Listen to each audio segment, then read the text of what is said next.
Olá, tudo bem?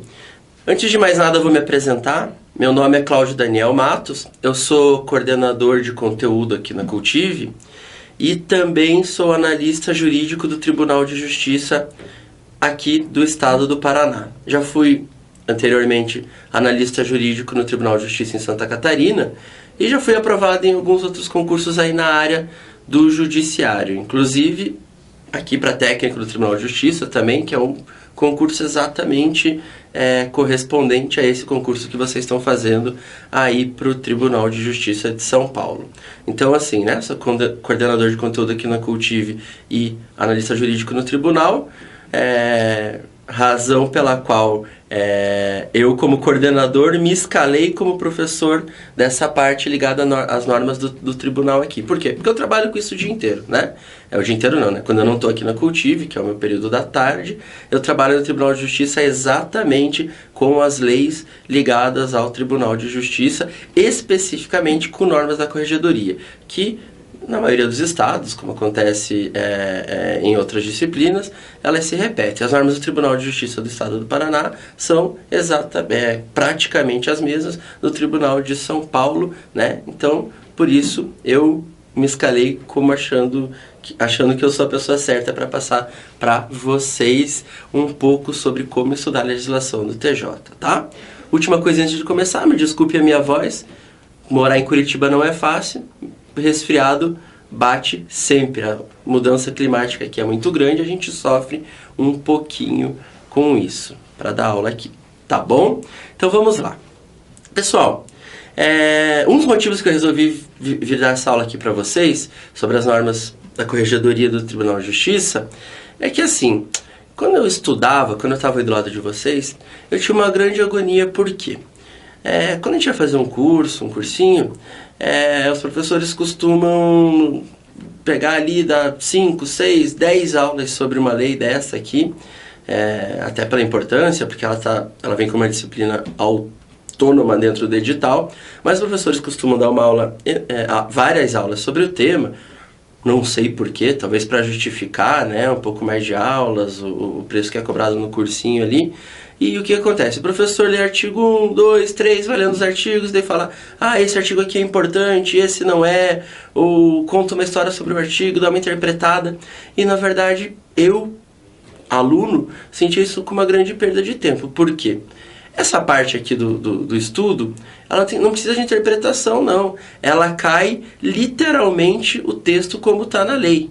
Então, nada melhor do que nós lermos a lei. E, por outro lado, essa técnica de falar isso é importante, isso pode cair, nunca deu certo. Por quê? Do outro lado, lá do concurso, tem um examinador.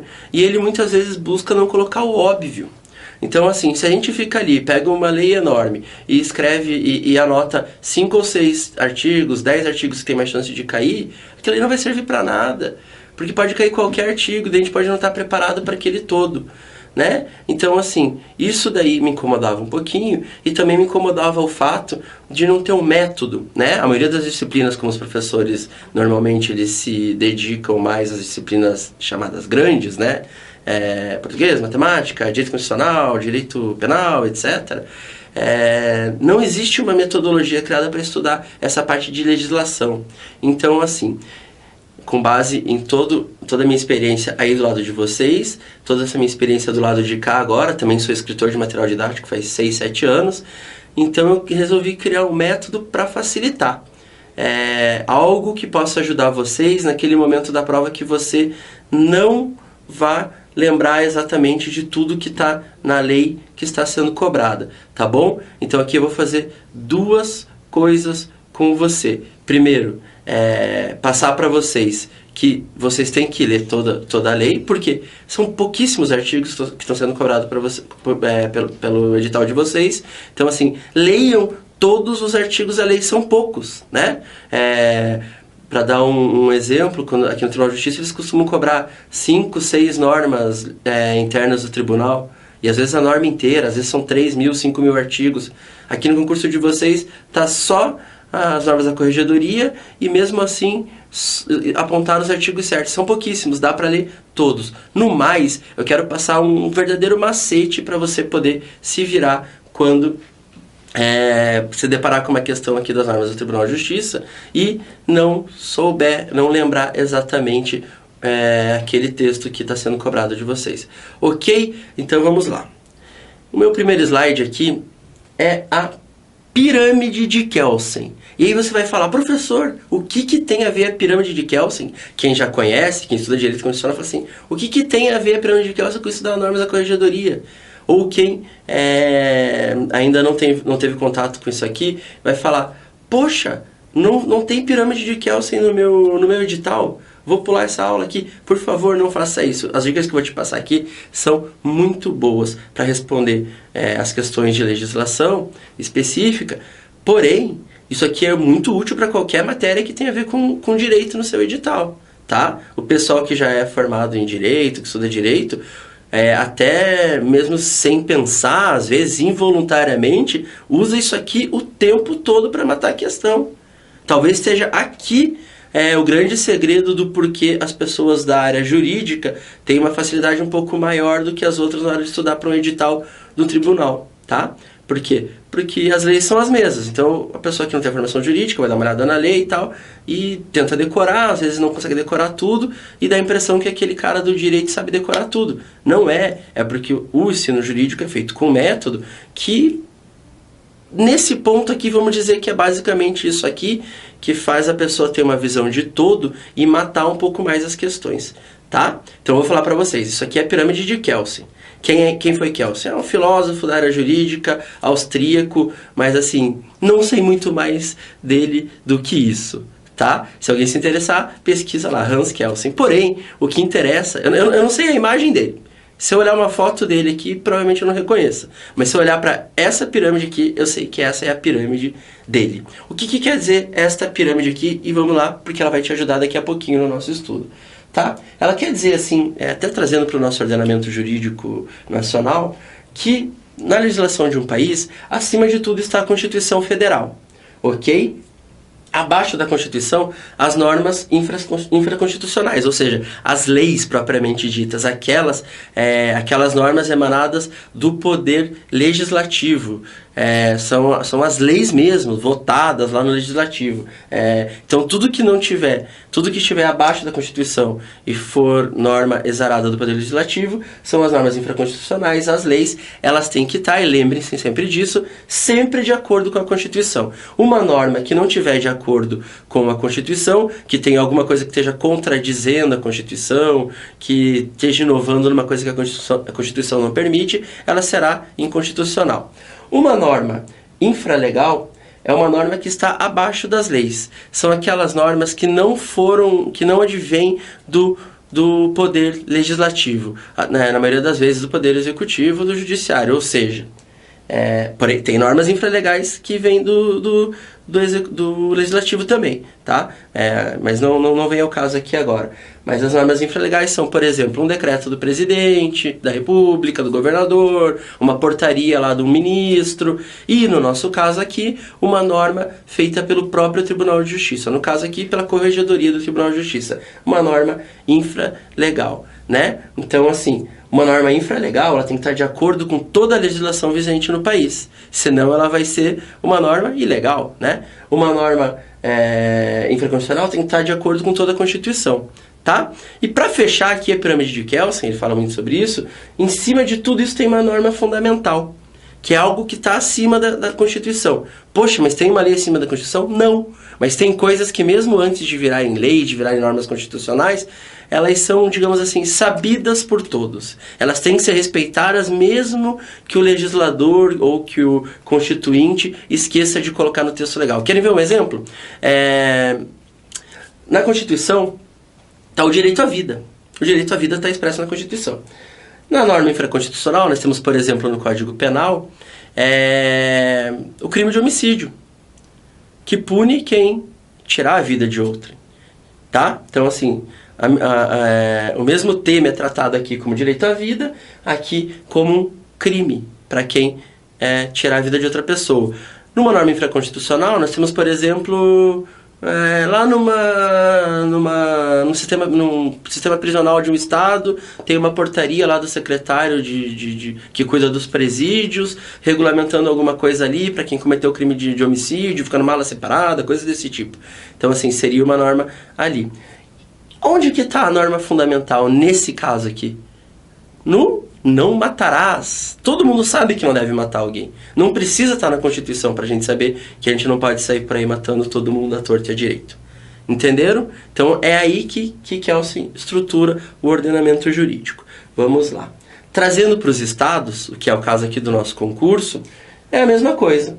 Nós temos as normas infralegais, que tem que estar de acordo com a legislação estadual e federal, né? Que eu coloquei, porque eu coloquei uma escala do estado, que tem que estar de acordo com a Constituição estadual e que, por sua vez, tem que estar de acordo com a Constituição federal, que também tem que estar de acordo com a norma fundamental, né? Mas aqui a gente já está avançando um pouquinho. E, como eu já falei antes, a nossa lei, objeto de estudo, está aqui, ó. São as normas da Corregedoria de Justiça do Estado de São Paulo. É uma norma infralegal que tem que observar isso aqui. E agora eu vou trazer a grande dica para vocês. Por que eu estou falando tudo isso? Porque assim, não raro, e eu vou falar para vocês em praticamente todas as questões que alguém responde numa prova, quando ela tem o conhecimento disso aqui, ela não precisa saber especificamente o texto daquela lei que está sendo cobrada pelo examinador. Se ela tiver essa noção de todo, ela fica com uma ferramenta muito útil para responder qualquer questão da prova. Por quê? Vamos lá. Se tem alguma coisa na norma da Corregedoria ali que esteja em desacordo com qualquer coisa da Constituição estadual, das leis estaduais, das leis federais também, o que acontece com essa norma? Se ela está em desacordo, ela está errada. Né? Então, assim, se eu estou fazendo a minha prova, aparece lá alguma coisa em relação às leis da Corregedoria, e eu sei que, de acordo com a Constituição Federal, aquilo ali não podia acontecer. Por exemplo, na Constituição Federal diz que a gente tem direito ao duplo grau de jurisdição, né? A ser julgado por um juiz de primeiro grau e depois por uma turma de desembargadores, no mínimo. O que acontece? Vem a Corregedoria e fala assim, ó, aqui no Tribunal de Justiça de São Paulo não existe duplo grau de jurisdição. É uma das alternativas ali da prova de vocês. A, tem duplo grau de jurisdição. B, segundo as normas da Corregedoria, não existe duplo grau de jurisdição.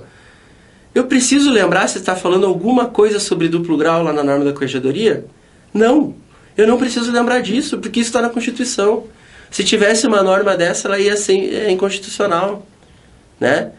Se considerassem isso daí certo, você ia recorrer da tua prova, ia ganhar. Não existe, entendeu? A mesma coisa para todas as outras normas que estão contidas ali. Tem que respeitar o que está acima, tá? E vamos lembrar uma coisa? A Constituição Federal tem 200 e poucos artigos.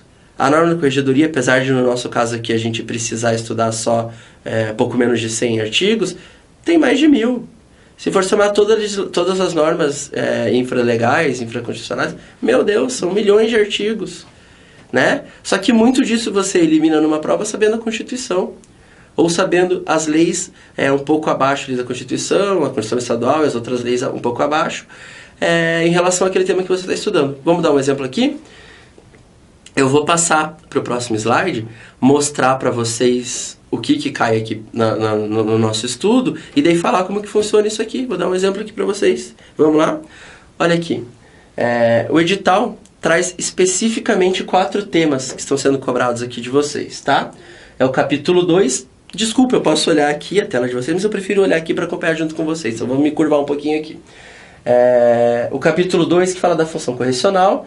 O 3, poucos artigos ali que estão elencados aqui embaixo, que fala dos ofícios de justiça em geral, e o 6, que fala do processo eletrônico, né? Então, explicando bem por cima para vocês, função correcional trata da corregedoria, que é quem dita as normas do tribunal, fiscaliza o trabalho do juiz, dos servidores e tal, e ele vai falar alguma coisa ali. ofício de justiça em geral, ele fala especificamente de como funcionam as varas, né, que é onde a maioria de vocês aí vai trabalhar quando assumir, que é numa vara penal, numa vara criminal, numa vara civil, numa vara da fazenda pública, numa vara do juizado, tal. Aqui ele fala como que funcionam essas varas, qual que é o dia a dia da vara, a organização da vara.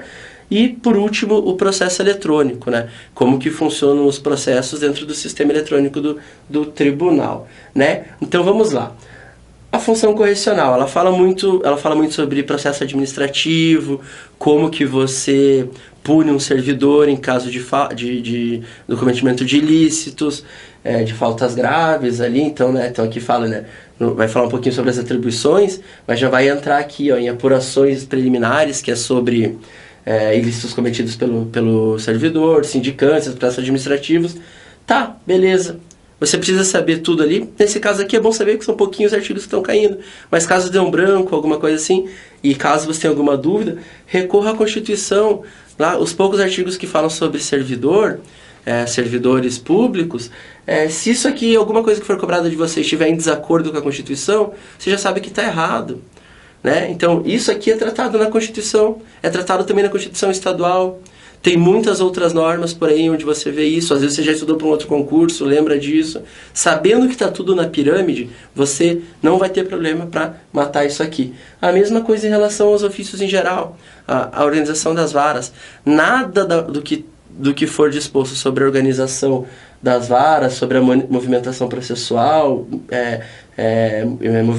a expedição de documentos, nada disso pode estar em desacordo. Então, assim, a parte da organização não pode estar fora do que fala a Constituição sobre a organização do Judiciário, o que fala a Constituição Estadual e outras legislações. A parte de movimentação processual não pode trazer nada que esteja em desacordo com o Código de Processo Civil, por exemplo, né? Se você ainda não viu o Código de Processo Civil, vai acabar se deparando com ele, né? E a mesma coisa eu posso falar do processo eletrônico, que também tem a ver muito com o processo civil agora. Então, assim,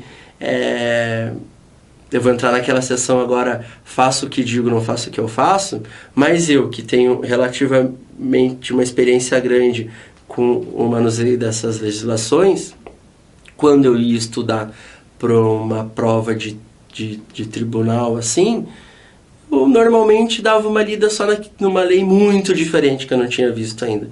O resto eu passava por cima e às vezes nem olhava. Não é para fazer isso, eu tô falando de uma pessoa que tinha uma experiência grande. Mas por quê?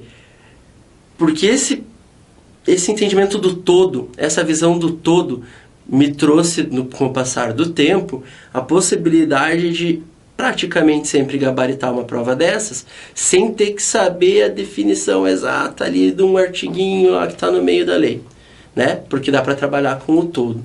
É claro que isso a gente adquire lá 5 anos de faculdade, de direito, pós-graduação, sou pós-graduado em processo civil, estágio aqui, estágio lá, trabalho aqui, trabalho lá, e é óbvio que pro tempo que vocês têm aqui não dá para pegar tudo isso, mas assim, dá para fazer esse exercício, já que vocês estão estudando outras matérias, de sempre que estiver estudando outra coisa, lembrar, correlacionar uma coisa com a outra, porque essa é a grande dica para vocês. Ok? Essa aula é para ser bem curtinha, só para trazer essa dica. Acho que eu já até me excedi aqui um pouco, porque não é para vocês perderem tempo. Não percam tempo assistindo, até vocês acharem por aí alguma coisa, 5, 10 aulas sobre o tema, não assistam. Leiam o texto.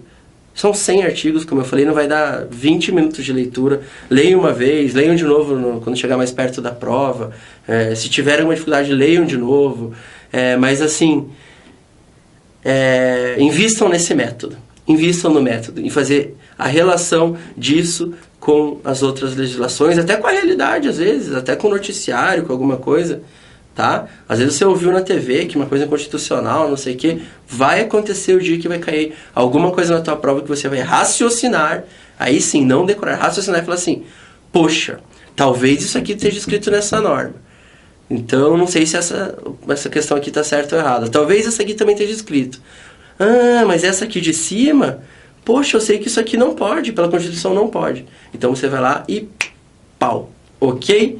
Então, normas da Corregedoria de Justiça do Tribunal de São Paulo. Como estuda?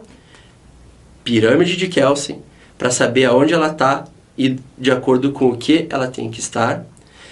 raciocínio, sempre pensar no todo, pensar que aquela norma ela não está sozinha no ordenamento jurídico, pensar que aquela norma tem que fazer parte de um todo e tem que respeitar legislações que estão acima dela. E terceiro, leitura. Não existe mágica.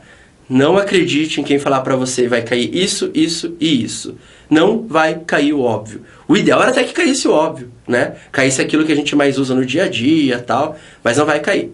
Se vocês quiserem muito que eu fale para vocês, porque tem alguém que vai indicar tal, eu vou indicar, mas assim, é só por desencargo de consciência. Se eu fosse o examinador, o que eu faria? Falaria mais de processo eletrônico. Por quê? Porque hoje, né, as varas estão, as que não estão ainda totalmente digitais, estão caminhando para isso. Eu trabalho numa que é 100% digital, aqui em Curitiba, mas assim, é aqui que a gente trabalha o dia inteiro.